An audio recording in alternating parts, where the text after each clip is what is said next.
Capítulo 29. Era un truco. Vale, dije intentando atrapar alguna de las ideas que pasaban por mi cabeza, el tiempo suficiente como para traducirlas a palabras. Vale, nosotros... Estaba ahí, en el túnel, estaba ahí. Entró con nosotros. Si iba a escaparse, ¿por qué no lo había hecho antes? Clancy podía influir en más de una persona. Para empezar, podría haber engañado a todos sin bajar del avión. Pero había bajado. Yo misma lo había arrastrado por la escalera, y había sentido cómo se le aceleraba el pulso al empujarlo hacia la escalera para que bajara el túnel.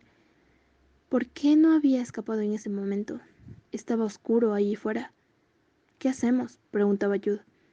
Porque necesitaba que yo lo hiciera entrar aquí, antes de que Kate y los demás regresaran. Tienen que quedarse aquí, donde están a salvo. Divagaba Nico. Si salen... He dejado que me engañara otra vez. Ru. Jude me cogió del hombro, girándome hacia él, obligándome a apartar la mirada de una grieta en la pared del fondo. Su cabello estaba revuelto y sus ojos tenían un brillo salvaje. Sus pecas se superponían en un mapa que yo había aprendido a interpretar poco tiempo atrás. Estaba ansioso, pero no tenía miedo. Era bueno contar con ese Jude. Ve abajo y trae a Chubbs y a Liam, dije, pero regresa si crees, siquiera por un segundo, que pueden atraparte. ¿Comprendido? Asintió ansioso. Vida estará aquí dentro de unos minutos, le dije a los demás, y probablemente de un humor horroroso cuando advierta que le he enviado desactivar las cámaras inútilmente. Cuando regresen los cuatro, arrastren las literas y formen una barricada. Nadie más entra. ¿Y qué hay de ti?, preguntó Nico. Debo encargarme de tu amigo, respondí, con la esperanza de que mi voz bastara para transmitirle a Nico las dimensiones del problema en el que nos había metido su traición. Debería ir contigo, susurró Nico. ¿Está aquí? ¿De verdad? Había visto esa mirada cientos de veces, miles, en Nate's River. La total adoración de quien no se imaginaba que bajo la piel de Clancy había escamas de reptil, o de alguien lo bastante trastornado como para que eso no le importara. Pensé en Olivia y en la forma en que casi se atragantaba cada vez que decía su nombre. Yo había estado nutriendo mi ira hacia Nico desde el instante en que Clancy nos dijo que era él quien le había estado pasando información todo este tiempo. La había dejado crecer en pensamientos como «jamás lo perdonaré». Sin embargo, ahora, al mirarlo, había olvidado todo mi enfado en un instante. Sencillamente, lo había hecho pedazos mi aflicción, y lo que había quedado era la verdadera comprensión de cuán destrozado estaba el chico que tenía ante mí. Su paranoia, su inquietud nerviosa, su talento silencioso.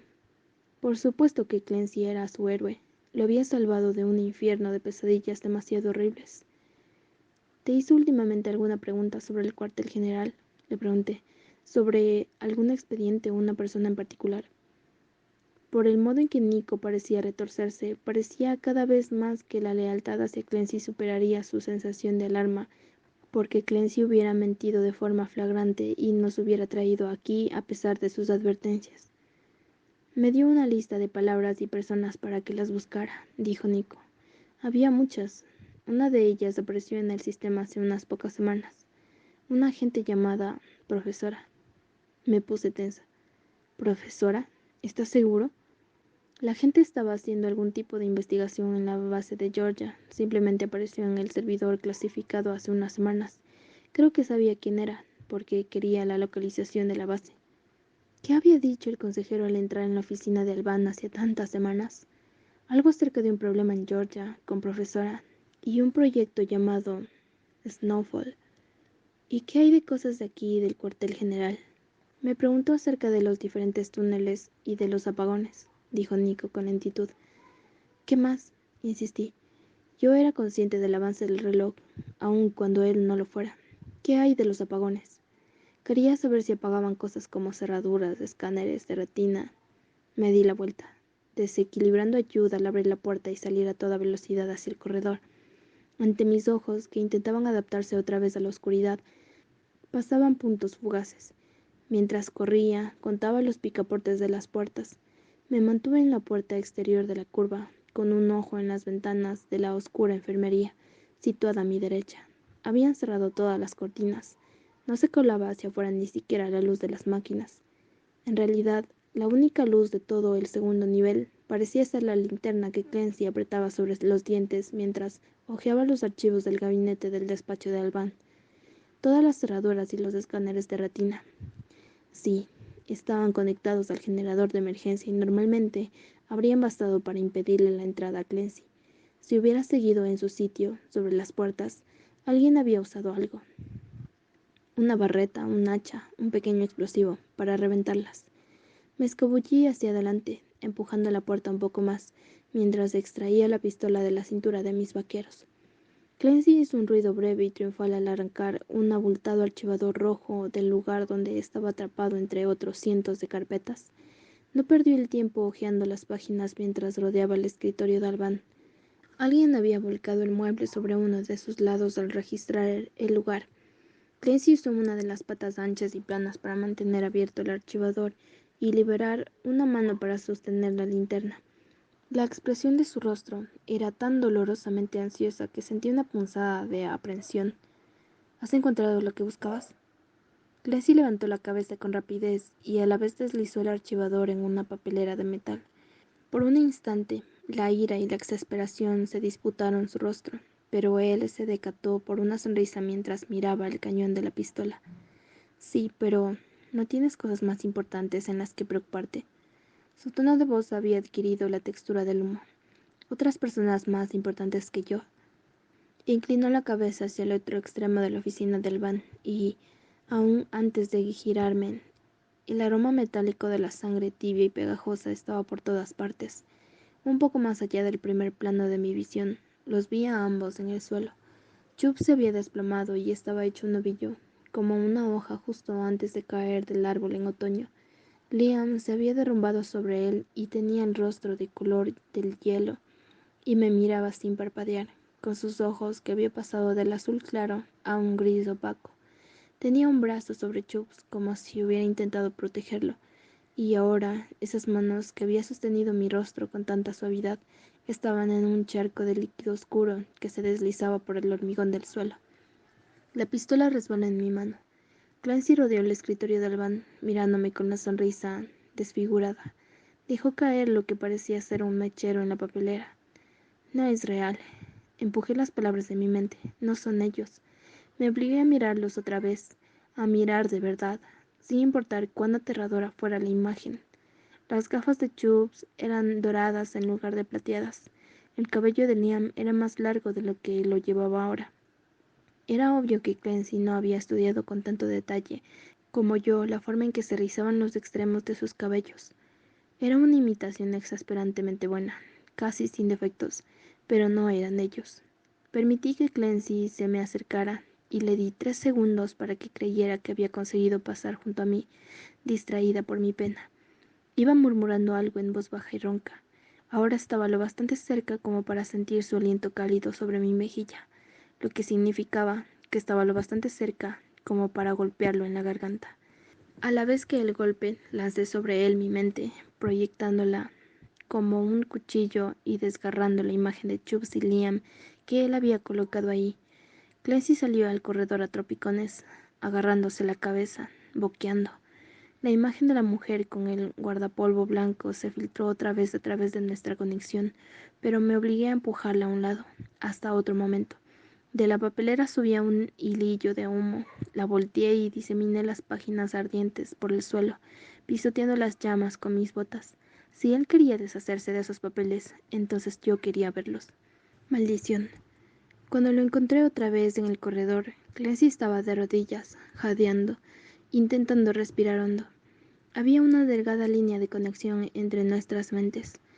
La aferré antes de que pudiera cortarse, definitivamente, e inundé su cerebro con la ilusión del calor. No podía verlo en la oscuridad, pero podía oírlo golpetearse frenéticamente los brazos y las piernas, las extremidades que su mente le decía que estaban ardiendo hasta el hueso. Entonces sus manos se detuvieron. Tú, empezó Clancy, ¿realmente quieres jugar a este juego?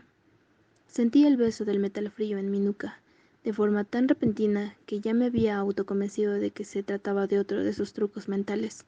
Pero cuando se pierde el sentido de la vista, es verdad lo que dicen, los demás se agudizan hasta adquirir una eficacia impecable. Sentí el aliento tibio, oí el crujido de otras botas, olí su sudor. Agentes, nos habían encontrado. Clancy se giró para huir. No lo vi, solo oí el repugnante crack cuando algo duro le golpeó en la cabeza y lo derrumbó al suelo. Y oí la voz de Jarvin en la oscuridad diciendo: «Sabía que volverías».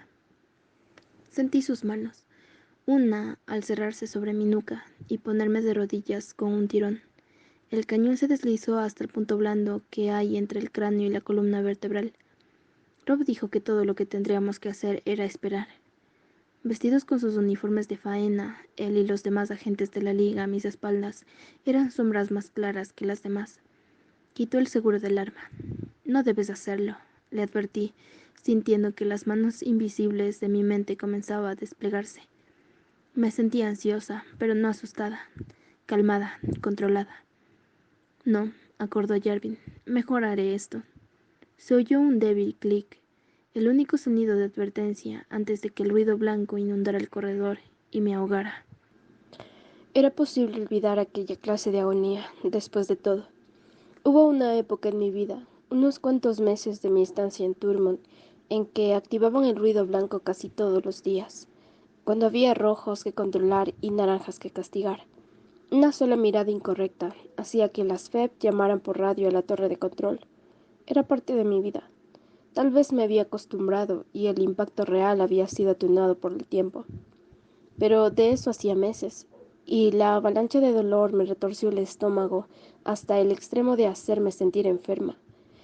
Me derrumbé sobre el suelo, lo bastante cerca de Clancy como para poder ver el corte que le cruzaba la frente, del que manaba sangre. Había pensamientos en mi cabeza. Había una voz que decía: «Puedes controlar a Jarvin, puedes controlarlo, hacerle daño». Pero incluso eso fue ahogado al crecer el ruido blanco y caer sobre nosotros como una ola que rompió sobre mi pecho. Y era asombroso. Todo lo que yo podía hacer, la clase de poder que podíamos ejercer sobre los demás, no significaba nada. Todo eso quedó en nada. En Turmont oíamos 2 explosiones de advertencia, y, un segundo después, el ruido prorrumpía por los altavoces del campamento. No era algo fácil de describir. Era una estática aullante, intensificada, aguzada para perforar la parte más gruesa de nuestros cráneos. Nos atravesaba como una corriente eléctrica, haciendo que nuestros músculos saltaran y se tensaran por el dolor, hasta que lo único que quedaba era intentar enterrar la cabeza en el suelo para huir de él. Si era afortunada, no perdí el conocimiento.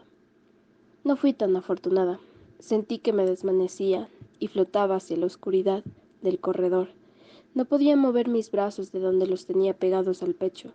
Mis piernas se habían convertido en aire. Por último, viendo que yo no podía siquiera levantar la cabeza, Jarvin lo apagó. Fue a la deriva, de un momento al otro, mientras me pitaban los oídos. La negrura del corredor me arrastró, empujando mi cabeza bajo su turbia superficie. Cuando volví en mí, alguien me agarraba del brazo. Oí a Jarvin hablar con los demás, solo porque ahora gritaba: «Enciendan las malditas luces. No me importa lo que deban hacer. Enciéndanlas, maldición. Aquí pasa algo. ¿Alguien puede darme una jodida luz?». La que le respondió fue una voz cálida del sur. «Claro, colega. Te tengo cubierto». Se oyó un chasquido. Solo uno. Y una llamita mínima apareció en la oscuridad, iluminando el rostro furioso de Cole Stewart. Al principio creí que había encendido una cerilla, pero el fuego que había en la punta de sus dedos creció, tragándose sus manos, devorando el brazo que lanzó hacia la cara de Jarvin. Hubo gritos, muchos gritos. Al crecer el fuego a nuestro alrededor y pegársele a los soldados que estaban detrás de él, tragándoseles en una oleada de calor que los envió corriendo por el corredor, tropezando unos con otros hasta que finalmente se derrumbaron. El olor a piel quemada hizo que se me revolviera el estómago. No pude evitarlo. «Mierda, eres un...», empezó a decir uno de los agentes. «Uno de los nuestros», terminó mi mente, apagándose otra vez con la visión del fuego nuevamente entre los dedos de Cole y de cómo le lanzaba una bola de fuego a la gente que había hablado. cómo la avivaba y dejaba que se propagara por el cuerpo del hombre, que gritaba hasta que solo pude ver la silueta oscura atrapada en llamas que bailaban sobre su piel. Rojo. No, no, él era... Cole era demasiado mayor. No era... Hola, hola. El fuego había desaparecido, pero las manos de Cole todavía estaban calientes cuando intentó ponerme de pie. Mis piernas aún no respondían. Hizo un intento de darme una suave bofetada en la cara. Mierda, chica, vamos, tú puedes hacerlo, sé que puedes. Tú, intenté decir. Acabas de... Soltó la respiración que había estado conteniendo, aliviado. Cole me depositó sobre uno de sus hombros, abofeteándome la parte trasera de mis muslos irritado. Joder, joyita, haces que me preocupara de este modo. Oí el control calmante desde el corredor, pero tuve que esperar hasta que lo apagaran. No pude acercarme. Lo siento. Abrió de un puntapié la oficina de Albán y me dejó en el suelo, detrás del escritorio, acomodando mis extremidades para que al menos pudiera sentarme, y desenfundó una de sus armas de mano y me la colocó entre los dedos flácidos. Después cogió mi cara entre sus manos. No puedes decírselo a nadie, ¿me oyes? Nadie más puede saberlo, ni siquiera Liam, especialmente Liam, ¿de acuerdo? Asiente con la cabeza. Dios, ¿Liam no lo sabía? Nadie más lo sabía. Tú, yo, Kate y Albán, dijo Cole como si me hubiera leído el pensamiento. Y ya está. Y ahora somos un equipo de 3. Si se lo cuentas a alguien, es mi fin. Asentí. Otro, dije débilmente, inclinando la cabeza hacia el corredor. Cole gruñó. No hago esto de la doncella en peligro con tíos. Le dirigí lo que esperaba fuera una mirada furiosa y no una simple visquera. Suspiró y se puso de pie. Acomodó los hombros como lo hacía Liam cuando estaba decidido. Desapareció durante un segundo al escabullirse para coger a Clancy. Dudo que siquiera le haya mirado la cara antes de depositarlo junto a mí. Los verdes nos enviaron un mensaje diciendo que estaban aquí, así que decidimos comenzar la fiesta un poco antes, me explicó. Ya no veías la hora de ver este hermoso rostro, ¿verdad? Tosí, intentando deshacerme de lo que fuera que tenía atravesado en la garganta. Si sabes lo que te conviene, te quedarás aquí, me espetó. Si dejas esta habitación antes de que te demos la señal de que está todo despejado, te despellejaré el trasero. Cuando se volvió hacia la puerta, fue como si toda su confianza y todo su control hubiera vuelto a su lugar. Sus movimientos eran fluidos, seguros. No sé cuánto tiempo pasó antes de que el ruido del tiroteo llegara hasta nosotros. 5 minutos, 10, tal vez 15. Las sensaciones estaban regresando a mis extremidades en forma de oleadas calientes, de alfileres y agujas, pero prefería el dolor a su inutilidad. Cuando pude, me puse de rodillas y empecé a empujar contra la puerta el antiguo escritorio de Albán. Sabía que no me proporcionaría mucha protección, ni sería un gran reto para cualquiera realmente decidido a entrar, pero era mejor que no hacer nada. Y si he de ser franca, también era un obstáculo visual para mí. Un recordatorio de que debía esperar y dejar que Cole y los demás despejaran la plaga de Jarvin antes de salir a buscar a los demás. Está bien, está bien. Me arrastré hasta el gabinete de los archivadores. Me puse las piernas flexionadas contra el pecho y las abracé en un intento de aprisionar los sentimientos que me parecían demasiado grandes para mantenerlos dentro. Está bien. Clancy se movió junto a mí, y un mechón de pelo oscuro le cayó sobre los ojos. A pesar del largo tiempo que habíamos compartido en Nates River, jamás lo había visto dormir. Ahora me daba cuenta de que él nunca permitía que hubiera alguien cerca cuando estaba en ese estado tan vulnerable. Mis ojos se giraron hacia la papelera y a los papeles que yo había desparramado. Me arrastré sobre ellos, ayudándome con las manos y las rodillas, y recogí la linterna que se le había caído a Clancy. Fuera de la oficina había tantos gritos que no podía entender lo que decían las voces. Respiré hondo. Cuando los disparos disminuyeron y las puertas que conducían hacia las escaleras se abrieron y se cerraron varias veces, con repetidos golpes. Está bien. Tú estás bien. Aparté el haz de luz de la puerta y lo dirigí hacia las páginas chamuscadas que había reunido en mi regazo. Un cuarto de las hojas, más o menos, era ilegible. Considerables quemaduras habían agujerado las fotografías y las páginas. Aparte de las manchas de tizne y hollín de las hojas superiores, el fondo de la pila estaba en condiciones mucho mejores. La mayor parte contenía gráficas y dibujos, todas escritas en el mismo extraño lenguaje científico que hubiera hecho trastabillar incluso a Chubbs. Estos eran medicamentos, términos médicos. Tenían el mismo tipo de nombres complicados que la lista que Chubbs me había dado en Nashville. De cuando en cuando mis ojos contaban una palabra aislada en inglés común. El sujeto A no presenta síntomas tras el procedimiento y la rutina. Muestra indicios de conducta pasiva. Los resultados concluyentes aún están pendientes. Pero en la parte superior de todas ellas, impresas en negrita, había dos palabras que reconocía. Proyecto Snowfall. Solo dejé de hojear las páginas cuando llegué a las fotografías, a aquella que mostraba el rostro de la mujer. Era una de las desventajas inesperadas de haber vivido casi la mitad de mi vida encerrada en un campamento sin acceso a ninguna clase de medios de comunicación masiva. Tenía la sensación de que cada rostro que encontraba en la tele o en los periódicos me era conocido, pero el nombre se me escapaba antes de poder atraparlo. La sentía ahora, mirando a esa mujer rubia, que me resultaba conocida. La propia foto era extraña. Ella miraba por encima del hombro, pero no a la cámara en sí. Detrás había un edificio de ladrillo visto que parecía curiosamente ruinoso en comparación con el traje azul oscuro, clásico y pulcro que llevaba ella. La expresión de su rostro no era tanto de temor como de nerviosismo, y me pregunté por un instante si ella pensaba con razón que alguien la estaba siguiendo. La siguiente foto era más pequeña, y estaba rota de una forma que me hizo pensar que Albán había comenzado a destruirla. Pero había cambiado de parecer. En esta, ella estaba entre el antiguo líder de la liga y un mucho más joven presidente Grey. La relación me quitó el aliento. Clancy, no, por favor. Clancy. Joder, murmuré. La mujer que había visto en su mente era la primera dama de Estados Unidos. Me extendí hacia donde estaban las otras páginas desparramadas y las reuní en un montón. Desordenados, los documentos y los informes no parecían tener mucho sentido, pero había diagramas y cerebros con nítidas X escritas sobre ellos.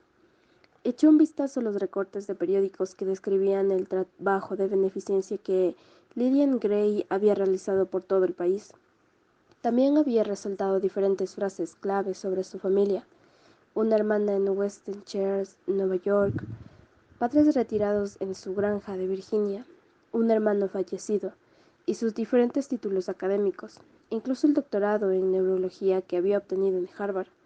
Ella también había ofrecido un conmovedor panegírico en el funeral del vicepresidente, flanqueada por las ruinas humeantes del Capitolio, y había rehusado hacer declaraciones sobre la renuencia del presidente a reemplazarlo de inmediato. La última nota que encontré se centraba en su desaparición de la vida pública, poco después del ataque a Washington, D.C. En ella se citaba al presidente diciendo: «La protección y la seguridad de mi esposa son mi principal preocupación», y no se daban más detalles. Y esa era su leyenda. No las docenas de ceremonias a las que había asistido, ni su revolucionaria investigación en neurociencias de sistemas, ni las fiestas que había dado en nombre de su marido. No su atesorado hijo único. Según una nota de Time que Albán había incluido en el dossier, había rumores que había sido asesinada o secuestrada por un país hostil, pero después del brote de la etnia, se tornó especialmente preocupante cuando Clancy salió por su cuenta, en nombre de su padre, a elogiar el programa de campos de rehabilitación, mostrándose a sí mismo como el primer sujeto exitoso. Habían pasado casi 10 años y ella aún no había aparecido en público otra vez. Pero aquí estaba, en este dossier, su rostro, su investigación, sus notas. Cerré y abrí los puños varias veces en un intento de obligarlos a dejar de temblar. Había 3 notas manuscritas mezcladas en el embrollo de documentos, cada una de unas pocas líneas de extensión. No había sobres, pero los folios aún estaban pegajosos a causa de lo que fuera que había usado para sellarlos. Alguien había de habérselos entregado en mano, en lugar de arriesgarse a enviarlos por medios digitales. La clara tecla manuscrita del Albán había añadido las flechas en la parte superior, probablemente para su propio registro. Las primeras de las notas, de 5 años atrás, decía: No importa lo que haya pasado con nosotros. Si quiero salvarlo es necesario que me ponga fuera de su alcance. Si me ayudas a desaparecer, yo te ayudaré a ti. Por favor, John. La siguiente 2 años después. Adjunto los últimos descubrimientos de nuestro trabajo. Me siento increíblemente optimista respecto de que esto acabará pronto. Dime lo que has encontrado. Y la última, de tan solo 2 meses atrás. No voy a cruzarme de brazos a esperar tu aprobación. Ese nunca fue nuestro trato. Filtraré la localización en el servidor esta noche. Si no viene a buscarme, entonces yo misma lo encontraré. Clancy todavía estaba inconsciente, con la cabeza colgando hacia un lado. Observé su pecho subir y bajar, y algo afilado se retorció en la base de mi estómago. Pobre hijo de perra, musité. Este era el motivo por el cual había venido hasta aquí. Esta era la tarea que no podía confiarle a nadie más.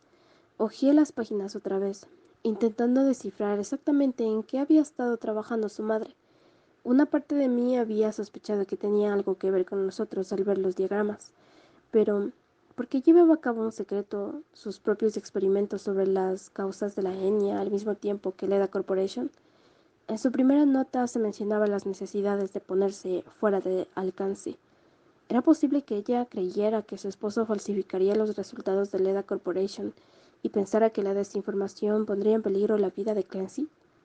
Pero entonces, ¿por qué Clancy querría destruir los papeles? Retrocedí por los folios de gráficas y dibujos, y ahí, a pie de cada página, estaban las iniciales LG. Volví a hojear las páginas asegurándome de mirar todas y cada una de ellas. ¿Por qué había querido destruirlas? ¿Para proteger el paradero de su madre?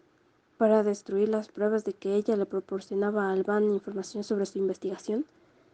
Nada de esto tenía sentido para mí. Su nota final decía que filtraría la localización.